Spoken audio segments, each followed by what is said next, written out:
Itutulog ko na lang ata. I need plenty of sleep eh. Inactive. Hi, Tay.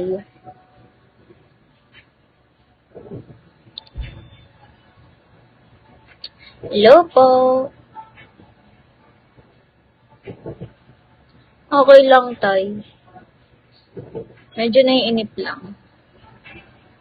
Masakit po yung puso-pusuan ko, doktora. Akin natanggalin ko. Thank you, Tay. Ba't may fetus? Abort. Pina-abort. 1 year na nga sila eh. Dapat 1 years old na sila. 1 year na silang nasa lab. Eh, hindi pwedeng i-dispose kasi syempre tao yun. I mean, fetus. Like, buhay yun, baby yun. Ba't may tatapon, di ba? So, dapat ililibing.